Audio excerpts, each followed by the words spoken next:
آپ کے پاس آنے سے پہلے میں نے مختلف علماء اکرام سے، مختلف مکاتب فکر کے علماء اکرام سے میں نے رابطہ کیا، اور میں نے ان سے کہا کہ ایک ایک سوال یا ایک ایک رائے جو ہے وہ مجھے دے دیں جسے میں سوال کی شکل دے کر آپ کے پاس آ سکوں. تو پہلا سوال جو ہے وہ تو ایک یہ کیا گیا، بالعموم سب کی طرف سے مشترکہ سوال تھا کہ آپ نے کہا کہ چونکہ فرقہ واریت کو ختم کرنے کے لیے میں نہ تو چندے لیتا ہوں، نہ کوئی مساجد ہیں، اور آپ کے جو اسٹوڈنٹس ہیں وہ تمام مساجد میں جاتے بھی ہیں، پڑھتے بھی ہیں نماز وغیرہ. انہوں نے کہا کہ آپ کسی مسجد میں جا کر جمعہ نہیں پڑھاتے، اس کی کیا وجہ؟ لا حول ولا قوة الا باللہ. اللہم صلی علی محمد وعلی آل محمد. میرے بھائی، میں نے کوئی مسجد بنائی نہیں ہوئی ہے، نہ میں نے کوئی پلاٹ اپنے چاہنے والوں سے ہتھیا کے اور چندوں کے اوپر آہستہ آہستہ کر کے بلڈنگ کھڑی کر کے اس کے ساتھ ایڈجسٹنٹ اپنا کوئی مکان بھی نہیں بنایا.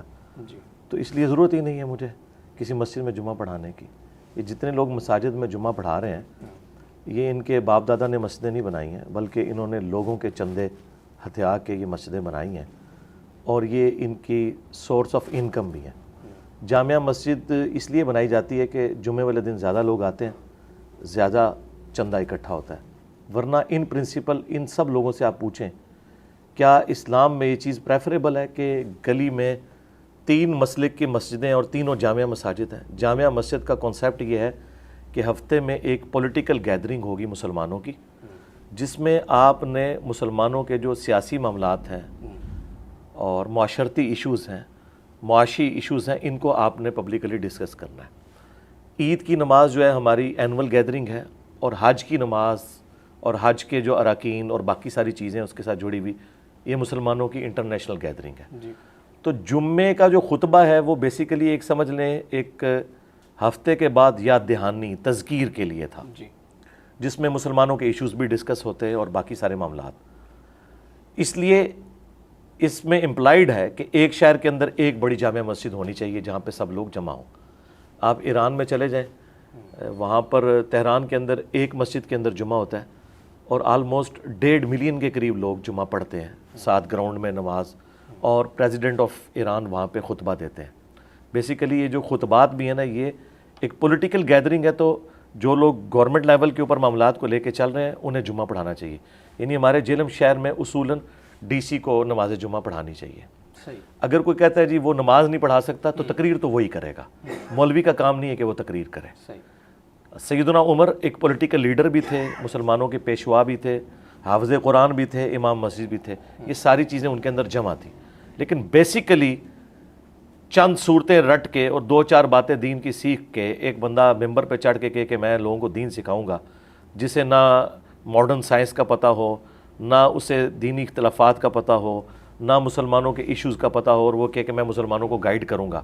ان لوگوں کو گائیڈ کرے گا کہ جن لوگوں نے اسے تنخواہ پہ رکھا ہوا ہے اور ان کی تعلیم بھی ان سے زیادہ ہے، وہ ان کو کمی کمین کی جگہ سمجھتے ہیں. اب میں کہیں پہ جمعہ پڑھاؤں گا تو مجھے کوئی کمی کمین کے طور پہ تو نہیں دیکھ رہا ہوگا، بالکل نہیں دیکھ رہا. اور یہی پوائنٹ ہے علی بھائی کہ یہ تو چالیں آپ نے برِ صغیر کی یا پاکستان کی یا موجودہ صورتحال پر بات کی ہے نا، لیکن ان ایکچوئل تو دین میں جمعہ پڑھانے کا ہے. جس طرح سے آپ ایک ہفتے میں اکٹھ کرتے ہیں یہاں پر اپنی اکیڈمی میں، میں بڑے اطمینان سے یہ بات کہہ سکتا ہوں کہ اگر آپ جہلم میں یا کسی بھی اور شہر میں اگر آپ جا کر ایک جمعہ پڑھایا کریں تو وہاں پر بڑی تعداد آئے گی. شاید جہلم شہر میں بھی ساری مسجدیں ویران ہو جائیں اگر میں جمعہ شروع کر لوں. لیکن اس کی وجہ نہیں، وہ پتہ کیا ہے، میں نے پہلے بھی کئی دفعہ عرض کیا ہے کہ بنو امیہ کی چالیں جہاں ختم ہوتی ہیں وہاں سے میری عقل سٹارٹ ہوتی ہے. ابھی تک ان کے پاس میرا کوئی کمزور پوائنٹ نہیں ہے. جس دن میں نے مسجد بنا لی نا تو وہ گالی ان کی جسٹیفائی ہو جائے گی جو مجھے اتنے عرصے سے دے رہے ہیں کہ دیکھو اس نے مسجد بنا لی نا، ہم نے پہلے ہی کہا تھا یہ فرقہ بنائے گا، اپنی مسجد الگ کرے گا. مسجد الگ کرنے کا مطلب ہی یہی ہوتا ہے کہ آپ بے شک کسی کو یہ میسج دیں یا نہ دیں کہ میری آپ کے پیچھے نماز ہو جاتی ہے، وہ کہے گا اگر میرے پیچھے ہو جاتی ہے تو آلریڈی اتنی مسجدیں تھیں، تو نے اپنی الگ مسجد کیوں بنائی. آپ کو پتا پاکستان میں جتنی مسجدیں بنتی ہیں نا وہ ضرورت کی بنیاد پہ نہیں بنتی. آپ اسلام آباد میں چلے جائیں، چپے چپے کے اوپر آپ کو مسجدیں نظر آئیں گی. آپ کہیں گے ایک محلے میں 2 مسجدیں کیا کر رہی ہیں؟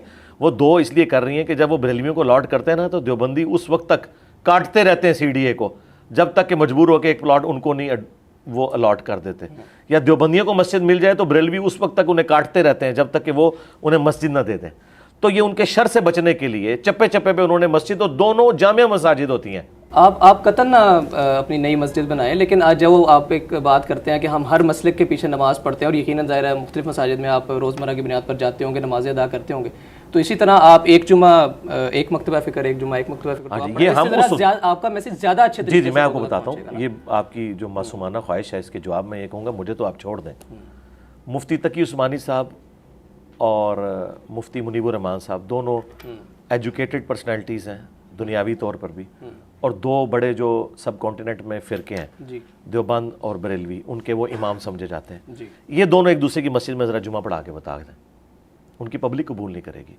الیاس قادری صاحب کو آپ کی پبلک قبول کر رہی ہے، میں آپ کو بتا رہا ہوں نا، الیاس قادری صاحب کبھی بھی رائے ونڈ کی مسجد میں نماز نہیں پڑھا سکتے، اور رائے ونڈ والے جو مرکز ان کا مدنی مرکز کراچی کا، اس میں نماز نہیں پڑھا سکتے. آپ نے میری بات کی نا کہ میری پبلک قبول کرے گی، میری پبلک تو قبول کر لے گی میرے اسٹوڈنٹس، میں جس مسجد میں جا کے پڑھاؤں گا نا وہ قبول نہیں کریں گے نا. تو میں نے تو آفر دے دیے، چلیں میں آپ کی ویڈیو میں دوبارہ کہہ دیتا ہوں کہ جمعے کی نماز مفتی منیب الرحمان صاحب مجھے اپنی مسجد میں پڑھانے دیں. اچھا ہاں جی، جمعے کے بعد ہفتہ آتا ہے اور پھر اتوار کو یہاں بیٹھ کے درس دیں. مفتی تقی عثمانی صاحب مجھے اپنی مسجد میں جمعے کی نماز پڑھانے دیں، اور اس کے ساتھ ہی ایڈجسٹنٹ ایک دن کے بعد جو اتوار ہے وہ یہاں کے خطاب کریں. میں تیار ہوں. اگر آپ اپنے طور پر بڑے پن کا مظاہرہ کرتے ہوئے، ویسے ہی جہلم کی مرکزی مساجد تقریباً تمام مکاتب فکر کی جہلم میں موجود ہیں، آپ اپنے طور پر اگر جائیں یا یہاں ضرورت نہیں ہے، میرے بھائی ہے ہی نہیں ہے نا، آپ کوشش کریں نا، میں نے کیوں کوشش کرنی ہے، میں نے کیوں کوشش. جمعہ ایک پڑھانا ہے جی وہ نہیں الاؤ کریں گے نا، وہ تو ایک دوسرے کو الاؤ نہیں کرتے. انہوں نے مساجد میں لکھا ہوتا ہے کہ اس مسجد کا امام وہ ہوگا جو اعلیٰ حضرت کے مسلک سے تعلق رکھتا ہو، نہ کسی کو یہاں واز کرنے کی اجازت ہے، نہ چندہ اکٹھا کرنے کی. یہ مساجد میں لکھ کے لگایا ہوا ہے. آپ کن خوابوں کی دنیا میں رہ رہے ہیں، یہ ایسے ہے ہی نہیں ہے. اگر دعوت آتی ہے تو انشاءاللہ پڑھائیں گے. جی کیوں نہیں، میں تو کہتا ہوں کہ اگر کوئی بڑے لیول کا بندہ اس طرح کی آفر کرتا ہے تو میں ضرور پڑھاؤں گا، اور ہم انہیں الاؤ کریں گے، وہ یہاں پہ بھی آ کے اپنا موقف رکھ سکتے ہیں.